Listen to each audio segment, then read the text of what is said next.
Oke, dari kawasan Gombel Permai Semarang, Samson sekalian mengucapkan selamat siang. Kali ini Ayah bersama legenda Mas Doni. Jadi karisma 125 Oke, terima kasih Mas Doni. Jarang-jarang ini kita kedatangan tamu. Senang banget bisa main ke sini nih, masukannya. Aduh. Melihat buah karya kedisiplinan. Jadi teman-teman yang biasanya cuma tahu pitbull galak, pitbull begini begitu, yang image-nya rusak karena owner-owner ngawur ya Mas. Betul sekali. Teman-teman pada susah payah nih beresin agar image-nya kembali benar, kembali baik. Kemarin ada kejadian pitbull yang gigit orang ya. Betul sekali. Ya, pitbull gigit orang karena perintah majikannya. Sebenarnya anjing itu bagaimana kita mendidiknya ya? Kita mau jadi apa, kita yang tentukan. Mau jahat atau enggak gitu Mas ya. Betul. Apa yang Mas lakuin sama anak-anak ini Mas? Bisa sampai kayak gini?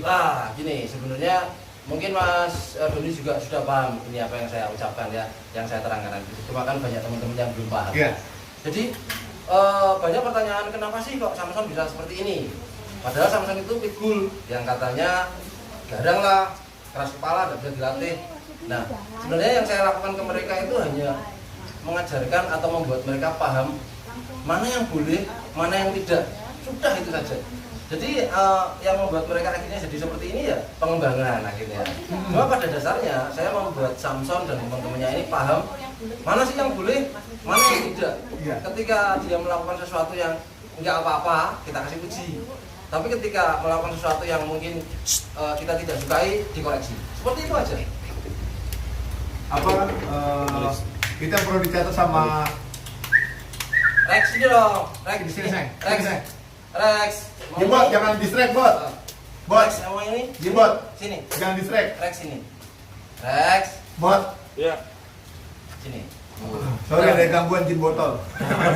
Jadi teman-teman yang bertanya-tanya gimana sih sebenarnya anjing pada bisa akur. Ini pitbull akur bareng sama Lala, pada tenang semua. Kenapa bisa? Karena seperti yang Mas Widi bilang tadi, apa yang boleh, apa yang nggak boleh. Kita mesti tentukan. Tegas itu bukan galak. Galak itu bukan tegas.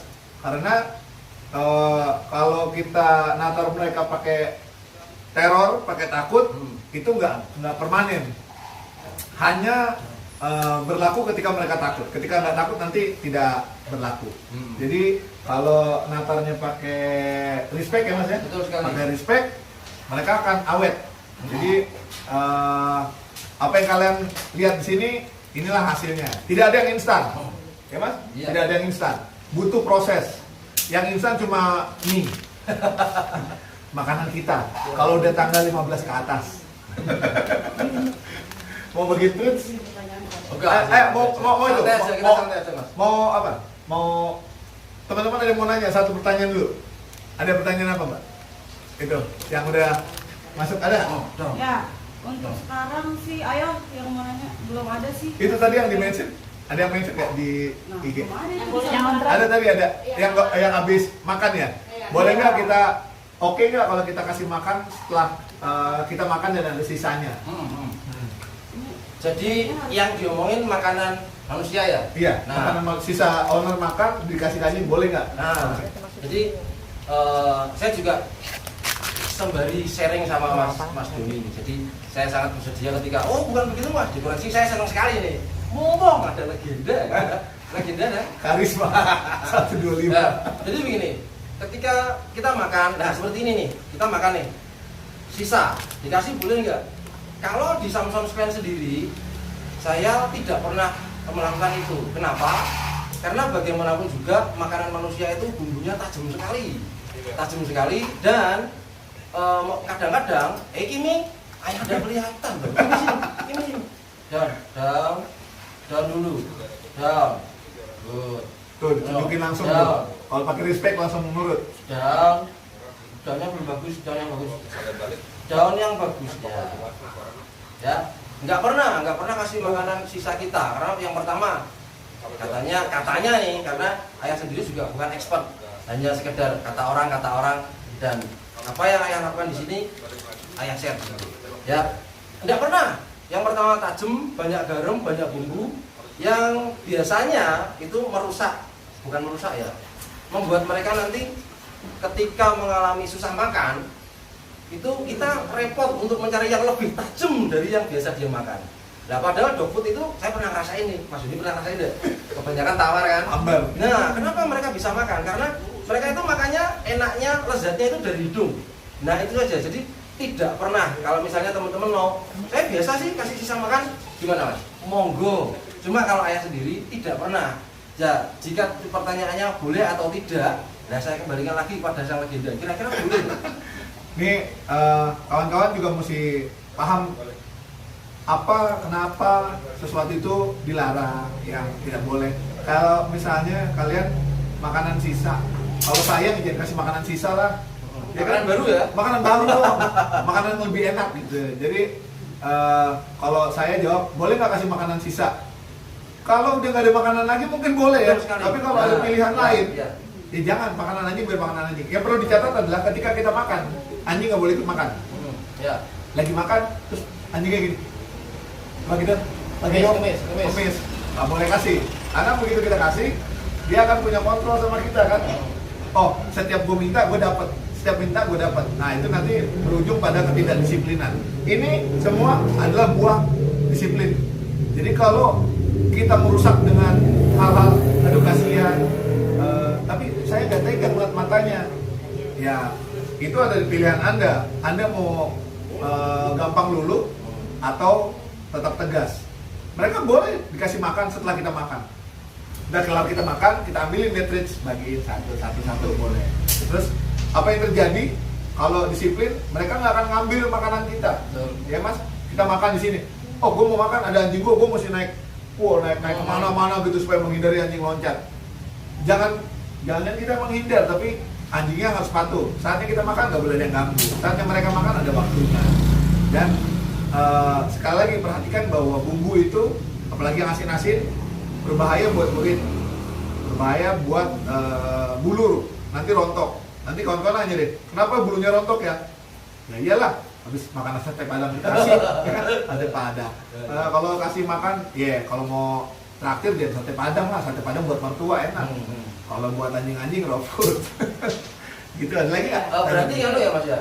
Dibeli makanan sisa itu ketika kalau nggak ada pilihan lain, tidak ada pilihan lain dan memang adanya itu teman-teman ya. Jadi ketika memang keadaan sudah mendesak saat bencana misalnya lagi banjir, kita lagi makan, anjing kita pengen ya dikasih karena dia harus makan. Dan itu sebaiknya jangan sisa, tapi kita sharing, kita bagi.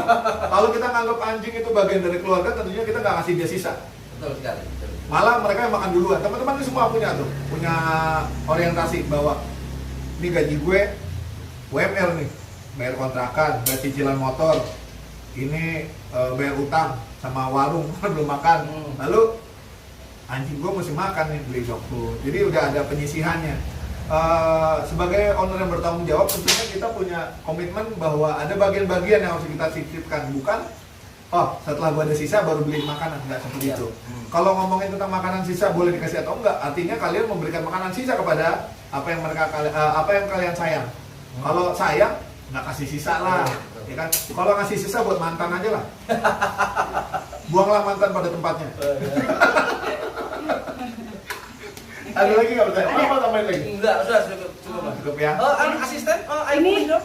air putih. Oke. Ini serius ya air putih? Serius dong? Oke, siap. Ya, mohon maaf. Dua ya. Mohon maaf. Congyang ya. Terima kasih. Ini nggak dapat duit sponsor nih. Tutup ya. Tutup. Nggak dapat duitnya soalnya ya. Ya, jadi ini ada pertanyaan untuk ini lebih ke pandangan tentang Mas Doni sama Mas Wit dari Mbak Olivia Vivi Rorong. Dia cuma mau tanya, menurut Mas Doni sama Mas Wit itu bagaimana sih pandangan untuk proses hukum orang-orang yang menganiaya hewan? Harusnya seperti apakan? Harus bagaimana mengatasi orang-orang seperti itu? Saya dulu, karena yang jawab lebih komplit nanti jelas beliau. Iya, Ya, yang lebih tahu nih, yang sering langsung berhubungan dengan hal seperti itu. Kalau pandangan saya secara pribadi tentang menganiaya hewan ya, betul. Yang namanya menganiaya hewan, pandangan saya gimana? Waduh, ya tidak setuju. dan pelakunya harus ditindak. Begitu. Jadi apapun yang melibatkan penganiayaan, apalagi pada hewan, ya ayah tidak setuju, Samson sekalian tidak setuju, dan harus ditindak benar. Nah, cara nindaknya gimana? Prosesnya gimana gitu kan? Nah, monggo. Itu pertanyaan oke. Jadi berbicara tentang pandangan kami terhadap penyiksaan hewan, posisi hukumnya bagaimana, sudah diatur pada beberapa pasal. Ada di Undang-Undang Peternakan, ada di pasal 302 KUHP. Anjing, kucing, dan hewan peliharaan lainnya, hewan-hewan itu masuk sebagai kategori properti. Jika ada perusakan, pencurian, penganiayaan, itu bisa dipidanakan karena merusak properti seperti pagar kita dirusak orang, itu pun bisa dipidanakan. Itu masuk ke 460, pasal 460. Penganiayaan hewan bisa masuk di pasal 302. Masalahnya adalah di Indonesia perangkatnya ada, ditegakkan tidak pernah. Jadi ada beberapa kasus yang kita perjuangkan terus. Kenapa kita capek-capek ke Tasikmalaya, kita ke Pekalongan, kita ke Medan, terus gedor terus, kita coba terus, kita laporkan terus. Mana kasus yang kita bisa polisikan, yang suatu saat kita berharap bahwa ada ketuk palu, bahwa bisa mendapatkan hukuman positif dari hukum Indonesia agar punya keputusan hukum tetap bahwa penganiayaan hewan bisa dipidana. Walaupun ini adalah receh, hukumannya receh banget. 9 bulan maksimal, 9 bulan. Tindak pidana ringan, titiring. Pelaku tidak bisa langsung ditahan karena ancamannya di bawah 5 tahun. Ancaman hukumannya di bawah 5 tahun. Ancaman hukuman di atas 5 tahun baru bisa dilakukan penahanan. Namun tidak terbatas ketika nanti penyidiknya merasa bahwa pelakunya bisa berpotensi mengulangi perbuatannya lagi, menghilangkan barang bukti, sama melarikan diri. Jadi bisa saja ditahan, tapi asal memenuhi 3 syarat ini. Nah, apakah sudah ada perjuangan? Ada beberapa grup sejenis sedang memperjuangkan ini. Mana yang goal duluan, itu akan menjadi tonggak di mana penegakan hukum terhadap perlindungan hewan di Indonesia bisa berdiri, dan itu akan menjadi efek domino ke kawan-kawan yang lain nih. Jadi jangan takut, laporin aja terus. Siapa tahu nanti ada yang berhasil, itu akan menjadi rujukan polisi bahwa oh iya, penganiayaan anjing, walaupun anjing liar, kucing liar, ini bisa ditindak, bisa ditegakkan. Jadi harapan kita adalah mendapatkan keputusan positif dari pengadilan, seperti kasusnya Mr. Yo Wafat di Medan. Semoga segera berkepastian hukum hingga ini bisa menjadi titik cerah bagi kita semua bahwa nggak boleh menganiaya hewan. Sebenarnya gini loh, menganiaya hewan itu tidak boleh bukan karena nanti dapat hukuman pidana, hukuman penjara, tapi karena secara logika dan nurani itu salah. Manusia tidak perlu instrumen hukum atau ancaman pidana untuk berbuat baik. Tidak perlu ancaman surga neraka untuk kalian bisa berbuat baik. Berbuat baik ya karena kita berbuat baik. Berbuat baik karena kita tahu itu benar. Kita tidak melakukan hal yang salah karena tahu itu salah atau keliru. Jadi teman-teman, kalau ada teman-teman melihat kejadian animal abuse, penganiayaan, jangan tinggal diam. Siapa yang tinggal diam melihat kejahatan, dia ikut serta. Jadi ikut melaporkan, ikut lawan, ikut tegur. Kalau kawan-kawan yang melakukan animal abuse itu bisa diedukasi, edukasi. Kalau ngeyel, tambahin hukumannya. Kalau dia minta maaf, kita tambahin hukumannya. Tapi kalau emang udah rada-rada nggak bisa diampuni ya, kayak kalau saya beranggapan yang Yosafat kemarin tidak bisa diampuni karena orangnya ngeyel, tidak ada rasa penyesalan sama sekali, ya akhirnya kita lanjutkan ke hukum gitu ya. Jadi kita mau bahwa ini punya kepastian hukum nantinya. Gitu. Nggak apa-apa. Sini. Nanti kena kamera lu. Sini. Down. Tutupin kamera pantatnya, tutupin kamera down. Down. Samson Down. down. Samson Down. down. Down. Rex Down. Down. Down. semua. Down. Oke, down. Nah, masih ada lagi mas? Ada lagi pertanyaannya? Enggak, saya mau nanya nih. Wah, apa? Dari apa yang dijelaskan Itu masih running ya, Pak? Masih running kan? Nah, yang dijelasin Mas Doni tadi, saya jadi pikir-pikir nih, Bang. Segala kalau kita misalnya melihat penganiayaan dan diem saja, kita sama saja dengan Turut serta. bagaimana dengan lapo? Lapo. Yang prosesnya itu kan banyak yang bilang menganiaya atau gimana, itu gimana? Nah, kalau menurut Mas Doni gimana? Menurut saya sebagai orang Batak sekaligus orang Jogja, dua ras yang memakan anjing. Saya lahir besar di lingkungan Pemakan anjing. tapi saya tidak pernah makan anjing. Edukasi serta keterdidikan itu sangat berpengaruh kepada cara pandang kita terhadap hewan. Di negara-negara madani, negara maju, mereka sudah meninggalkan jaket bulu dari bahkan jaket kulit ditinggalkan semua gitu ya, apalagi daging anjing. Daging anjing hanya dikonsumsi di beberapa negara terbelakang. Salah satunya yang paling ekstensif adalah Vietnam. Vietnam boleh dibilang di bawah kita lah. Kita lebih maju daripada mereka. Kita tentu lebih maju dari negara Afrika, tapi kita tidak mau disamakan dengan negara Afrika. Tapi kelakuan kita lebih barbar dari mereka. Kalau di Yulin Festival itu hanya festival, hanya momentum, hanya sesekali. Kalau di Indonesia di pasar tiap hari dikerjain dan berjuang tentang lapo ini, kita tidak menutup lapo, tapi kita memperjuangkan lapo agar tidak menjual daging anjing lagi. Karena sesuai dengan undang-undang pangan, anjing itu tidak termasuk dari bahan pangan. Peredaran daging anjing menyalahi beberapa peraturan. Pengadaan daging anjing menyalahi beberapa peraturan. Salah satu peraturan yang paling sering dilanggar adalah kontrol hewan yang masuk ke suatu daerah. Satu daerah, transport anjing itu harus diperiksa oleh kewenangan veterinarian. Diperiksa apakah rabies atau tidak, dan itu tidak pernah diperiksa. Dan anjing-anjing yang dikonsumsi dibawa dari daerah terjangkit rabies masuk ke daerah yang bersih. Diambil dari Tasikmalaya, diambil dari Ciamis, diambil dari Pangandaran, diambil dari Sukabumi, diambil dari banyak tempat di Jawa Barat untuk didistribusikan ke Solo, ke Jogja, ke Semarang, ke Jakarta. Transport dalam kondisi hidup, dan itu sangat berpotensi untuk menyebarkan rabies. Nah, ini yang mesti kita waspadai, sangat kita waspadai, karena menjadi pintu penularan rabies. Yang kedua, peredaran daging gelap. Ini Undang-Undang Perlindungan Konsumen melindungi konsumen dari peredaran daging gelap. Siapapun yang membantu mengedarkan peredaran daging gelap itu bisa diancam pidana. Lalu ada Undang-Undang Kesehatan, ada Undang-Undang Pangan. Pada deskripsi Undang-Undang Pangan tidak menyebutkan anjing sebagai kategori hewan ternak dan hewan konsumsi. Jadi banyak hal yang bisa kita lakukan di Dogmeat ini.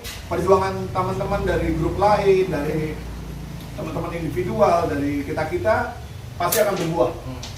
Walaupun perjuangannya tidak semudah kita membalikan telapak tangan, tapi perjuangan kita ini perlu proses dan waktu yang tidak sebentar ya. Jadi harus sabar. Nah, tentang lapo ini kita tidak memusuhi lapo, kita memusuhi perdagangan daging anjing. Lapo udah banyak sayur enaknya juga kok gitu. Ya. Yang anjing udah bukan makanan, jangan makan teman lah. Kalau mau makan teman, makan nasi biar kenyang, tapi jangan makan anjing. Terima kasih Mas. Ada pertanyaan lagi dah itu? Ada. Ini buat dari Mbak Agnes Dian ya kan. Dia cuma tanya, kasih tips dong buat pemula bagaimana cara ngelatih anjing menurut Mas Doni dan Ayah Widi. Gua aja dulu karena yang panjang nanti beliau. Oke. Satu, ingat, kontrol ada di kita. Jangan mengharapkan bantuan dari, misalnya pakai alat bantu clicker, pakai alat bantu kertas gulung, untuk menertibin anjing pada berantem, enggak. Wibawa ada di kalian. No. Tegas, bukan. No, jangan. Lihat anjing pada nengok ya, bukan karena patuh tapi karena habis itu lebay gitu. Jadi kontrol suara, kita tetap tenang, tidak panik, itu akan membuat anjing lebih mudah patuh ya mainnya. Anjing akan look up to us. Dia akan ngeliat kepada kita.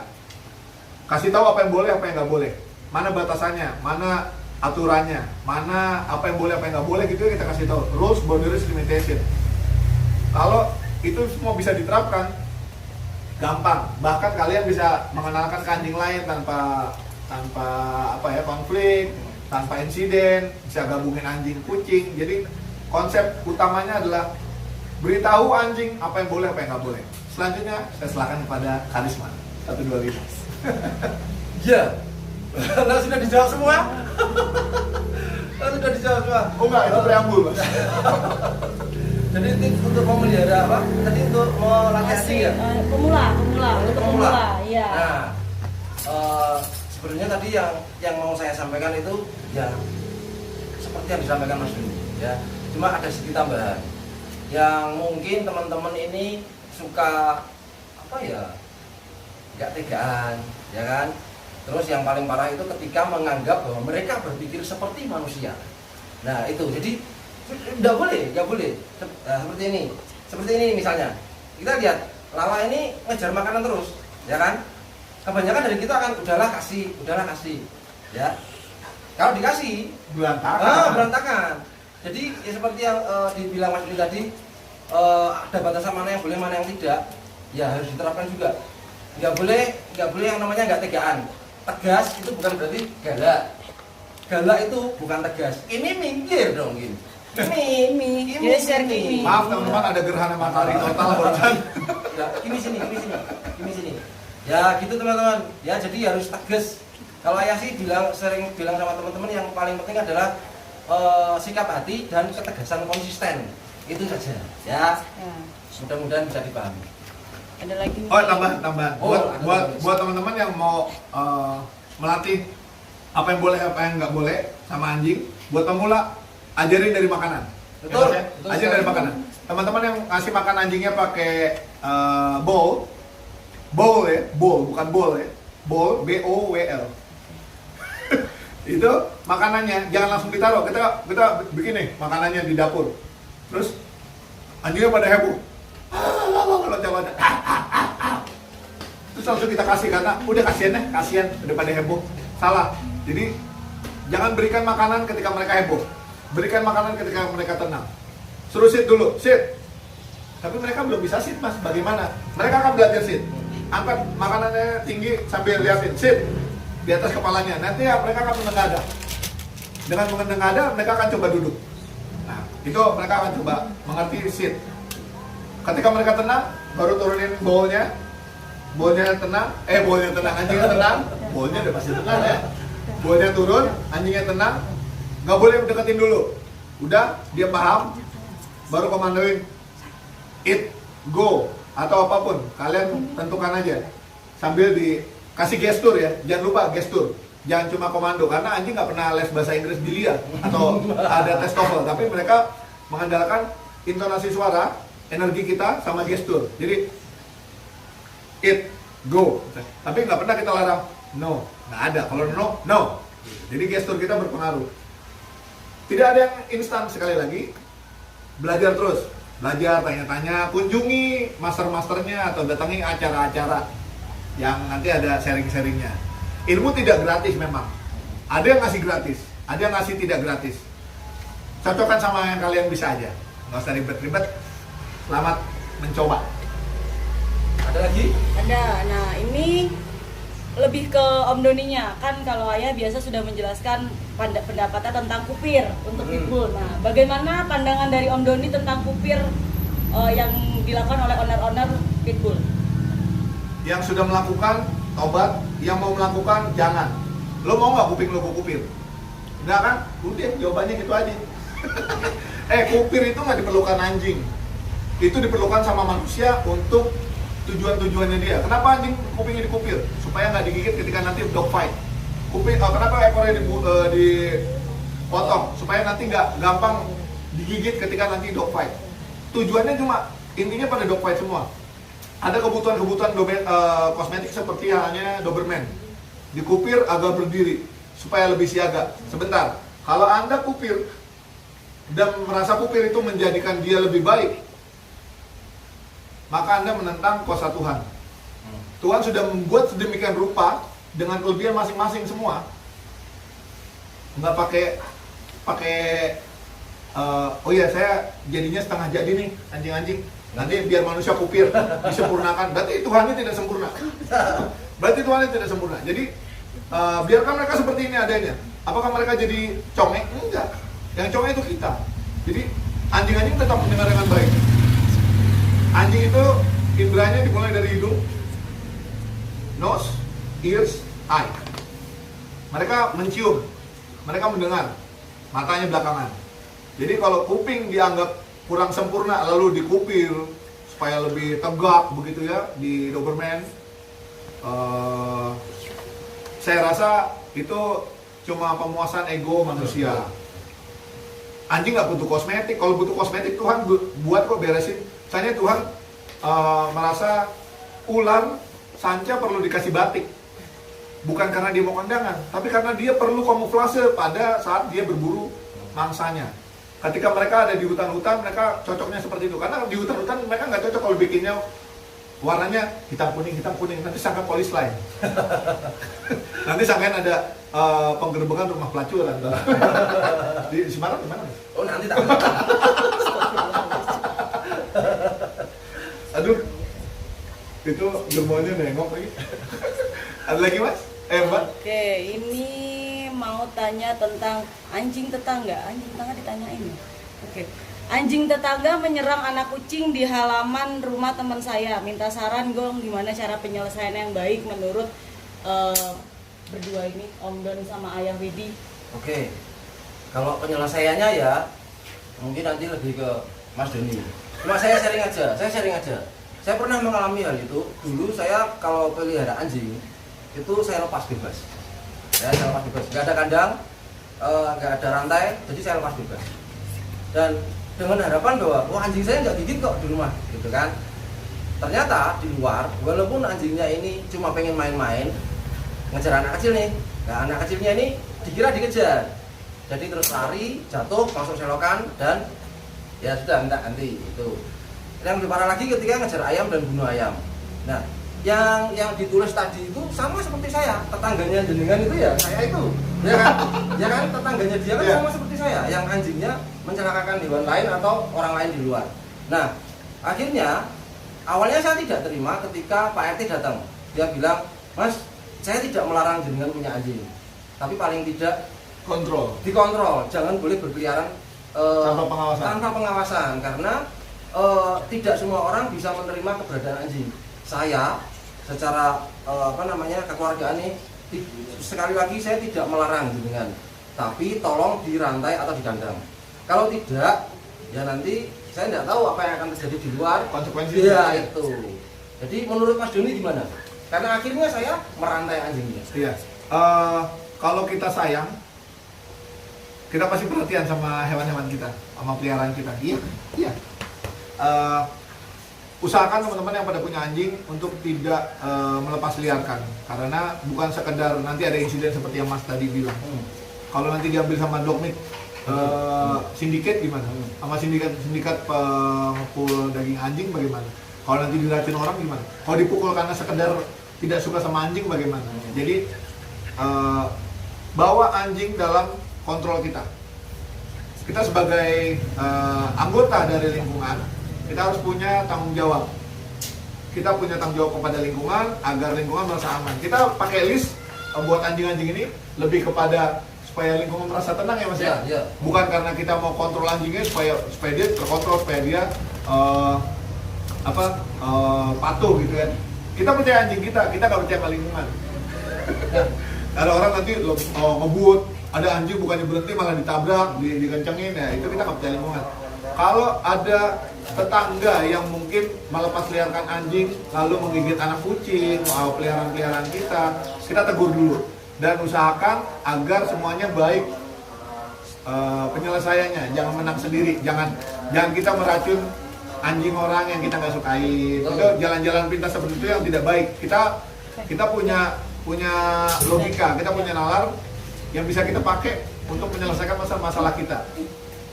Tidak perlu cara menang sendiri yang kurang asik gitu ya. Hindari anjing pada berkeliaran tanpa pengawasan. Berbahaya karena itu juga melanggar perda. Kalau di Jakarta melanggar perda bahwa ada larangan tentang melepas liarkan hewan penular rabies atau membiarkan tanpa pengawasan. Itu bisa dihukum pidana dan administratif. Jadi kita sama-sama belajar nih, teman-teman yang selama ini mungkin masih begitu, kita awasi, kita perbaiki. Atau tetangganya yang nanti perlu diedukasi aja ngomong baik-baik. Nggak usah datang sebagai orang soto yang lebih ngerti gitu ya, kita datang sebagai sahabat aja. Enak kalau teman-teman pada tampangnya pada enak-enak, kalau saya datang udah dianggap musuh aja nih. Waduh, ini apaan nih, Bromo Corah kan gitu. Pelan-pelan diedukasi. Nanti kalau susah, minta bantuan grup-grup. Dengan senang hati kok, tinggal diatur waktunya aja, karena kalau grup-grup tentu pasti agendanya padat banget, laporannya melimpah ruah, tapi tenaga, waktu, biaya, mepet. Pertanyaan lain? Itu kan Pak sudah tentu deh? Sudah. Oke. Senang kuning ya? Ya, gampang, nanti tak kasih. Dulunya langsung ketemu nanti. Nah, ini tadi ada yang tanya, bukan dari forum tanya jawab sih. Dia jadi bapaknya ini dia punya pitbull umur 2 bulan. Nah, dia kalau sama makanan ini galak sampai bapaknya pun diserang juga. Nah, itu kenapa bisa seperti itu? Bagaimana juga cara mengatasinya? Karena kan otomatis ownernya jadi kewalahan karena dia punya 2 anjing tapi saling menyerang. Padahal itu anak sama bapak. Dari Om Don sama Ayah Witi. Itu tadi udah dijelaskan sebenarnya. Dijelaskan tadi bagaimana menerapkan disiplin lewat makanan, lewat apa yang boleh, apa yang nggak boleh, maksudnya udah dijelaskan. Jadi sekali lagi, bagaimana kita tegas sama mereka itu akan membuahkan hasil. Kalau kita nggak tegas, kalau kita nggak tegaan, ya terima resikonya. Seperti itu. Kita sekarang kembalikan ke ahlinya. Sharing aja nih, yang sudah pernah saya alami juga, sama kejadiannya sama, dan yang saya lakukan hanya memberikan pemahaman pada pemiliknya kembali ke dasar bahwa batasan itu lewat makanan. Ya, jadi ternyata anjing ini diberi makan seperti makan burung. Jadi makan ya makan terus ditinggal, makan ya makan terus ditinggal, tanpa pernah ada usaha untuk menjalin hubungan ketika makan. Ya, jadi ketika kita kasih makan, anjingnya disuruh duduk dulu, kemudian dia makan kita sambil belai-belai, itu sebenarnya membentuk sebuah ikatan. Yang akhirnya dia merasa nyaman ketika tangan kita menyentuh dia ketika sedang makan. Nah, ketika tidak diajari seperti ini, dia bertumbuh dewasa, dia terbiasa makan sendiri. Nah, itu sebenarnya alami, bener kan Mas? Karena itu nalurinya untuk survive ya, karena tidak melindungi makanannya itu. Jadi kalau sampai menggigit tangan majikannya sendiri, saya pikir harus dikembalikan ke dasar. Caranya bagaimana? Biasanya saya suruh ownernya itu untuk cuek secuek-cueknya. Jadi gimana ya? Ini sebenarnya susah Mas kalau ngomong susah karena harus praktek. Kita harus observasi dulu gimana anjingnya, yang memicu dia gimana. Seperti apa sebenarnya? Iya. Karena kadang pertanyaan orang itu lewat versi orangnya. Betul sekali. Kita nggak bisa tanya versi anjingnya. Anjing, memang kejadian sebelumnya kayak apa sih kemarin anjing? Anjingnya nggak bisa ngomong nih. Jadi kita cuma menilai dari sisi manusianya aja. Bener kata Mas Widi, harus enak lewat praktek langsung bisa kelihatan. Karena dari beberapa klien yang mengalami hal itu, saya berhasil pada satu anjing tapi gagal pada yang lain. Kebanyakan karena apa? Ownernya tidak mampu melakukan atau melakukan apa yang saya sarankan. Cuekin anjingnya, karena buat saya gain respect anjing itu akan lebih cepat kebentuk ketika kita cuekin mereka.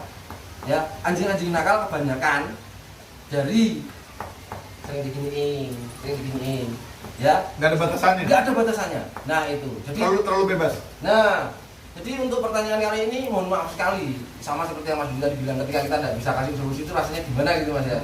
Tapi bagaimanapun juga pertanyaan ini harus Case by case itu berbeda-beda. Oh iya, jadi mohon maaf sekali kalau mungkin jawabannya tidak bisa Deskriptif, tidak ya. Jadi gini, anjing A, B, C, D punya masalah sama-sama gigit ketika kasih makan. Selesainya masalahnya, yang A dengan cara 1, yang B dengan cara 1, yang C dengan cara 2, yang D dengan cara 7. Tidak bisa sama. Ada yang sama, ada yang tidak. Jadi bagaimana latar belakangnya, bagaimana kita selama ini menyikapinya. Terus sekali lagi, tidak ada yang instan. Semua itu nanti yang dibenerin adalah bukan anjingnya, benerin orangnya, ownernya, beneran. Jadi teman-teman kalau dikoreksi sama kawan-kawan yang bisa lebih paham gitu ya, sama kayak Mas Widi, jangan merasa gue seolah-olah kayak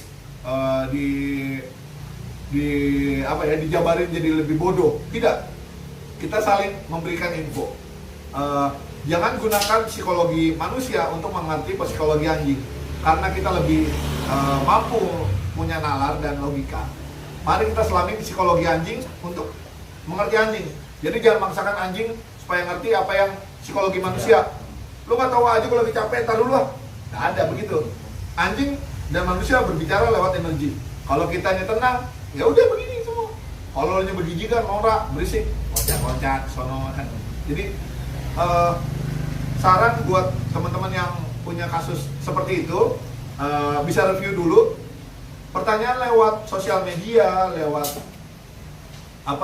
maya itu sebenarnya kurang tepat. Terbatas sekali. Sangat terbatas. Tidak bisa tepat. Jadi undang ahlinya untuk visit, atau datangi, atau bikin schedule. Paling enak sih kita datangin tempatnya. Kenapa? Karena itulah environment dia, di mana dia bisa punya PD lalu nyerang orang. Ketika kita bawa ke rumah Samson, dia bisa ciut, bisa tertib dia di sini, karena ada masternya, ada kawanan yang tenang, dan lingkungannya berbeda. Ada 3 faktor utama. Tapi ketika dia nanti pulang ke rumahnya, ketika dia udah tatar di sini, udah baik, pulang ke rumahnya berantakan lagi. Kenapa? Karena dia punya, wah ini environment tempat gue berkuasa, nggak boleh lagi deh. Jadi bukan karena tidak mau memberikan tips, tapi penyelesaiannya beda-beda. Tapi umumnya seperti itu. Untuk lebih akuratnya, bentuknya akan seperti itu. Mbak tidur. Oh iya. Ada lagi? Enggak, maksudnya mau berapa pertanyaan lagi nih? Dua lagi ya, oke. Kan kita mau keluar makan-makan. Oh iya benar, iya benar. Ditraktir ya sama ayah ya, alhamdulillah. Ini pertanyaan yang banyak ditanyain sebenarnya sama para owner-owner ya. Saya mau tanya, kalau anjing saya dilempari batu sama anak kecil, apa yang harus saya lakukan sebagai owner anjing tersebut? Beritahukan kepada anak kecil bahwa anjing bukanlah setan. Ini jawaban paling mantul. Asu boy. Semoga tidak ada yang tersinggung ya. Nah. Ya, kita guyon ya. Ya, apa ayah? Gimana? Kan pasti pernah dong. Pernah. Sebagai punya pemilik owner itu, anak-anak kecil pada rasa-rasa itu kumpul. Ya, itu bukan hanya dilempari batu teman-teman. Samson itu dilempari kaleng, terus apa namanya yang untuk proyek itu, ember proyek itu, ya dilempar juga. Sama semennya nggak? Suruh nyari duit kayaknya. Untung nggak sama semennya. Kalau sama semennya saya bawa pulang gitu.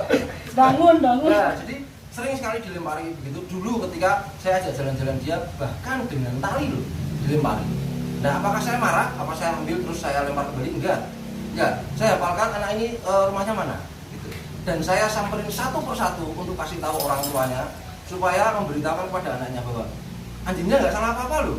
Kalau misalnya nanti suatu merespon ya, kalau merespon iya, kalau yang disalahin anjingnya. Iya, itu. Akhirnya hanya dengan ya mungkin ada banyak cara. Cuma cara yang saya lakukan saat itu mendatangi orang tuanya dan memberikan pemahaman. Begitu. Jadi jangan diem aja, apalagi bales. Karena nanti bisa berbahaya buat si anak itu sendiri dan si anjingnya yang dianiaya, dia dilemparin batu. Misalnya si anaknya, si pelempar batu itu kan punya bahaya apa? Bahaya bahwa dia boleh memperlakukan hewan semau-maunya, bahwa dia boleh menganiaya hewan kapanpun dia mau. Karena lingkungannya membiarkan, lingkungannya permisif. Orang tuanya tidak memberikan pemahaman bahwa mau nggak kalau kamu dilempar batu. Makanya jangan dilempar batu dong. Iya, Gitu. iya. Apa? Kita beritahukan orang tuanya bahwa kejadian ini tidak baik dan nanti bisa berakibat pada mental anak yang buruk. Lalu pada kasus kalau saya ya, waktu itu anjing dilempar-lemparin batu, sama tempat saya juga. Lemparin petasan. Saya nggak marah. Saya sedih. Nggak apa-apa, hari pertama dia kabur. Hari kedua lihat bentar tapi kabur. Hari ketiga saya panggil kabur. Saya keluar bawa anjing kabur. Hari keempat terus begitu. Lama-lama dia agak jauh. Saya panggil sini kalau mau kenalan, pegang yang bener, jangan tanggung-tanggung. Kalau mau kenalan yang baik, tuh pegang baikan. Satu yang berani pegang, temennya nggak berani pegang. Besoknya 2 yang pegang, 3 pegang. Oh ternyata baik kok. Alhasil dalam seminggu, tidak cepat memangnya, 1 minggu 2 minggu, anak-anak itu yang tadinya lemparin batu, bawa jalan anak-anak. Pakai tali, oh seru ya. Nah, kalau kenalan sama hewan pakai cara yang baik. Jadi kalau anak-anak itu, kalau nanti kita nggak bisa ketemu sama orang tuanya karena kita nggak tahu nih anak kampung dari mana nih, lewat gitu ya. Kita ajak pelan-pelan. Itu anak-anak pernah yang di Gria Kencana 2 yang di Ciledug itu pernah gue beliin es krim. Cil, nih beli es krim nih. Iya bang, jadi dia pendekatannya sama kita dulu. Oh ini si Om ini yang tampangnya kayak Budi Srowo, ternyata nggak galak, beliin kita es krim gitu. Nanti jadi kita ngomongnya lebih gampang. Ketika kita bisa dipercaya sama anak-anak kecil, kita bisa dipercaya bahwa anjing itu nggak galak. Mereka akan lebih percaya kita. Ketika kita nggak bisa dipercaya, mereka nggak akan percaya kita kan, seperti itu. Jadi lihat-lihat kasusnya. Kalau ada orang tuanya itu caranya Mas Widi paling benar. Kita kembalikan ke orang tuanya, biar orang tuanya yang didik. Jangan kita jewer, jangan boleh. Salah. Kalau kita balas itu juga boleh. Salah. Kalau kita diam aja itu salah juga. Jadi kalau ada orang tuanya samperin orang tuanya. Kalau kita nggak tahu rumahnya di mana, approach pelan-pelan kayak gitu aja. Pertanyaan terakhir ya. Terakhir. Ya, ini lebih ke tentang pengalaman ya. Ini suka dukanya Om Doni sebagai rescuer dan sebagai pelatih anjing untuk ayam ini. Gimana suka dukanya apa aja? Sebagai rescuer dan sebagai pelatih anjing. Oke, selesai. Menang. Siapa yang mau ngomong duluan? Kalau saya sukanya adalah ketika melihat anak-anak ini berhasil kembali bahagia, kembali sehat, lolos dari maut, dari dog fight, dari dog meat, ya, dari owner yang melantarkan, dengan segala hambatan di jalan, kesulitan finansial, kesulitan tempat, fitnah, macam-macam. Jangan bikin kalian jadi banci kaleng, jangan jadi lembek, jangan jadi lebih pelan. Tapi semua hambatan itu yang ada dan ganjalan adalah bentuk bagaimana kalian akan naik level. Orang yang mau naik kelas dapat ujian. Kalau yang orang yang nggak ujian nggak bisa naik kelas. Sepertinya kalian temu sesuatu lalu capek, ya kalau capek jangan berhenti. Kalau capek istirahat, lanjutkan. Apapun masalahnya lanjut terus. Dukanya adalah ketika kita tidak berhasil menyelamatkan hewan yang kita mau. Bahwa kita pernah anggap ini semua udah on track nih, semua udah sehat-sehat aja, sehat walafiat, tapi di detik berikutnya ternyata kenyataan berkata lain. Sedih banget. Kalau boleh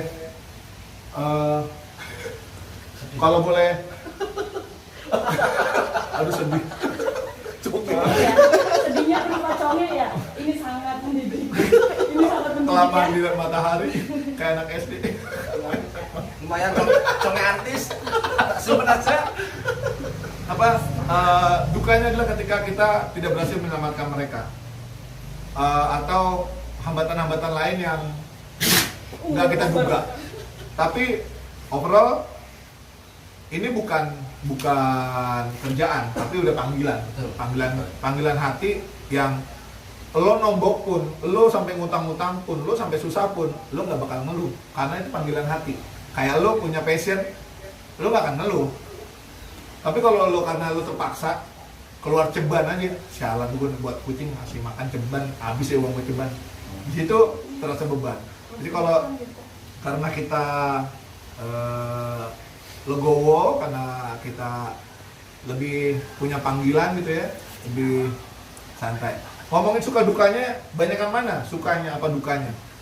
Buat gue, suka duka itu melengkapi. Nggak akan bisa suka kalau nggak ada duka. Nggak akan ada duka kalau nggak ada suka. Jadi buat gue, suka duka saling melengkapi. Banyak mana? Roda berputar. Saat kita di atas, lebih banyak sukanya, Mas. Ketika dukanya, ada pada saat roda di bawah. Tapi percayalah bahwa roda itu berputar. Saat ini kita di atas, besok pagi kita bisa di bawah. Dan nggak pernah ada badai terus menerus. Badai pasti berlalu. Berlalu lewat mana? Saya nggak tahu. Tanyakan pada rumput yang bergoyang. Itu bukan goyang itu bukan goyang itu. Rumputnya hitam, berantakan. Oke, kalau untuk suka duka melatih dan apa namanya rescue ya, ini saya jadikan satu aja. Jadi begini, sebenarnya dulu waktu saya menyadari bahwa saya kok bisa ya melatih anjing, saya cuma punya satu misi, dimana apa yang saya tahu ini saya pengen sebar ke teman-teman sebanyak mungkin orang tahu tentang bagaimana menghandle anjing, agar apa, semakin sedikit anjing-anjing yang dibuang. Kenapa? Kadang-kadang mungkin tidak semua ya, kadang-kadang alasan anjing dibuang, alasan anjing jadi terlantar di jalan itu hanya karena nakal, susah diatur. Yang tadinya kita bawa dari papis kecil, lucu, belagas, ya. Habis itu ketika sudah gede, tahu nakalnya, tidak mau tahu, dibuang. Nah, seandainya si owner ini tahu bagaimana menghandle anjing, paling tidak dia akan punya anjing yang bisa diatur, terarah, dan akan sayang sekali jika dibuang. Ya, suka dukanya ya sama, saling melengkapi. Sukanya adalah ketika saya tahu bahwa owner-owner ini akhirnya belajar. Dan dia berhasil apa yang kita targetkan ya. Dari saya hanya datang ngajarin anjing satu, dan dia misalnya mau nambah anjing gitu ya, dibentuk dia sendiri dari apa yang pernah dia dapat dari saya dulu. Berhasil, itu saya senang. Dukanya adalah ketika sudah mahal-mahal bayar ayah datang ke sana, tidak mau ngikuti, dan saya dengar anjing itu akhirnya dihibahkan. Wah, saya sedih sekali. Jadi gitu teman-teman. Oke, ada pertanyaan lagi? Tidak ada ya? Udah ada Kan tadi terakhir. Tadi terakhir. Oke, mungkin ada tambahan lagi Mas Juni yang mau disampaikan? Saya ada tambahan. Kira-kira begitu. Terima kasih. Oke. Oke teman-teman, terima kasih banyak ya sudah nongkrongin live-nya Samsung Slant, dan di Mas Doni juga ya? Oh enggak. Oke, jadi saya terima kasih sekali Mas Doni sama teman-teman sudah sudi mampir ke Samsung Slant. Salaman lagi Mas. Pelukan lagi enggak? Akan lagi pelukan lagi. Bromance. Oke, terima kasih teman-teman. Seperti biasa ya, selamat melanjutkan aktivitas. Hargai batasan. Terus jaga kedamaian. Hiduplah Indonesia Raya. Dadah.